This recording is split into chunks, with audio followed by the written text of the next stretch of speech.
Thinking about adding a STEAM lesson to your classroom lineup? But there's tons of information, and you just don't even know where the questions start and the solutions begin. With proper planning and a little know-how, we can all add STEAM to our educator toolbox. STEM and STEAM have become buzzwords in the education community. Seeking to jump on this popular bandwagon, schools end up slapping the label of STEM or STEAM on anything tech-related. And while computer technology provides beneficial tools for our classrooms, and the education of their use is important for developing a much-desired skill set, unfortunately, it grossly misses the mark of STEAM education and ultimately does a disservice to our students. So what is STEAM education, and how do we ensure that we're on target? STEAM is an integrated educational approach that incorporates standards from science, technology, engineering, the arts, and mathematics. But why STEAM versus STEM? To compare notes on STEM and STEAM, we must first understand the goals they seek to accomplish. Since the aim is to produce contributing and functioning members to society, we need to take a look at 21st century skills and how these two pathways guide our students toward meeting them. The 4 C's of 21st century skills are collaboration, communication, creativity, and critical thinking. STEM education does a stellar job at engaging our students' minds in reasoning, problem solving, and understanding the various components of a problem. However, without the arts that are present in STEAM, we lack an appropriate measure of focus on cultivating creativity. STEM approaches problem solving through logic and structure. STEAM incorporates creative thinking and applied arts in real situations, discovering the creative spirit inherent in each of us. Essentially, STEAM is STEM 2.0. Traditional teaching is kind of like fishing with a pole. Prepare the right bait, cast your line, and most likely catch the kind of fish you're aiming for. Adults often ask children, "What's your favorite subject?" And there is good reason for this. There are many times when the standards call for very direct methods of educating, and one cannot disregard the importance of subject specificity. However, often after the initial introduction to subject matter, an integrated application of that new knowledge can help with long-term comprehension. And this is where STEAM finds its footing in mainstream education. STEAM is less like a fishing pole and more like a net, addressing multiple standards at once. Traditional teaching methods address standards individually, and this can be important for the initial learning of a topic or for the attention needed to process detail. STEAM is about application of learned content to make it real to the students. As such, STEAM should be used when appropriate, and we need to recognize that it is also not a one-size-fits-all solution to teaching. STEAM education is always standards-based. Adding a drawing or a skit to a science lesson is not STEAM, in the same way that drawing the parts of a flower in an art lesson is not STEAM.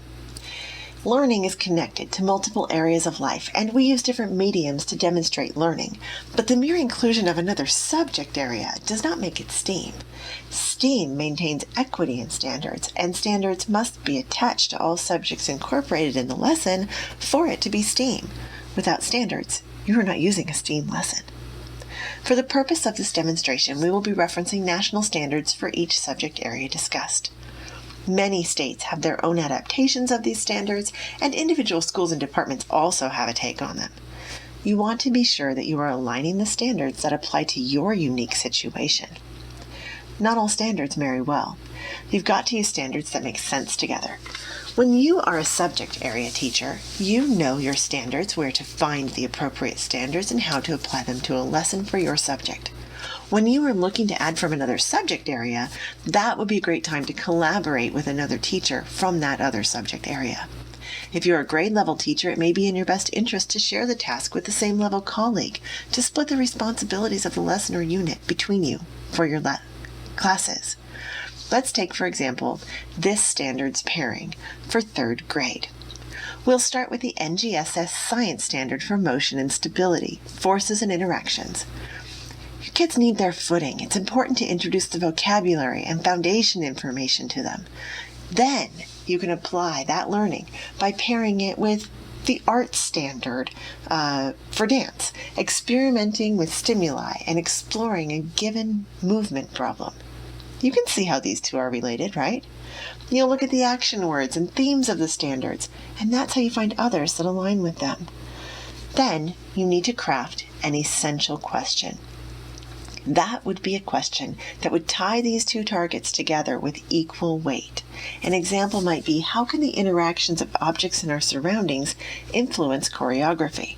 And remember, students need to first understand the interactions of objects and choreography in order to apply it to this area. You could stick with these two standards, and with equitable treatment, it would be the seeds of a great STEAM lesson. But what if we took it one further? Just one step further and added a tech standard to the mix. This could be a project that multiple students work on together and share information to respond to it, incorporating Technology Learning Target 1.1, using digital tools to collaborate with peers. So that would all get caught up in your STEAM net. The example I showed you was made using standards for the 3rd grade, but you could do the same thing for 7th or 10th, or really any grade that you have criteria to meet. Subject area teachers should always start with the standards from their subject area and add to them. For instance, a math teacher would add math to their STEAM net, and then intentionally pair up with one or more other STEAM standards. General classroom teachers have a full net to start with. They can lay all the standards they plan to approach in a given unit or term and match them up appropriately, carefully looking for actions and themes that align well for STEAM integration. Once you have your standards chosen, choose statements that clarify what you want students to take away from the lesson or unit in regard to each standard that you're addressing.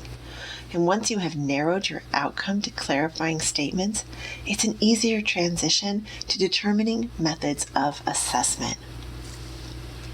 At the heart of STEAM education, you will find authentic assessment, steeped in performance tasks that measure worthwhile, significant, and meaningful accomplishments.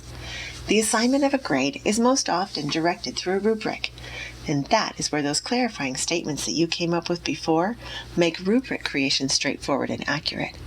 Rubric creation has a bad reputation for being time-consuming and complicated, and it would be if you had not already come up with your clarification statements.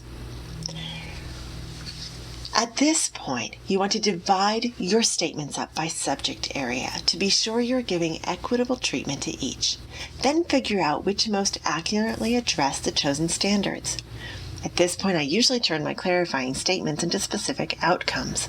Let's take the technology statement, generates possible solutions using digital tools and data, and we'll upgrade that to clearly explains in a complete paragraph, 5 or more sentences, 2 possible solutions using the information located in the shared Google Sheet. So you are very clearly stating what is necessary to meet this target. When you plug that into a rubric, there is no confusion, and you can easily see what would miss that mark. Let's do one more. Let's take the art statement, selects and explores elements of movement as inspiration for choreography. We're going to take that and we're going to make it more clear and defined. We're going to say, selects and demonstrates 2 elements of movement as inspiration for choreography, explaining the motions to peers without using the words like this. Hopefully, this clears up some misunderstandings you may have had about how to more easily begin a rubric and gives you some confidence in creating your own measurable STEAM lessons. Now, when you see something labeled STEAM, ask yourself, is it true STEAM? Or just given the name because it's catchy? Remember, STEAM is an educational approach aimed at 21st century skills, based on coordinating standards, assessed through application and authenticity. Because it's tough to catch STEAM without a net. Put that in your toolbox.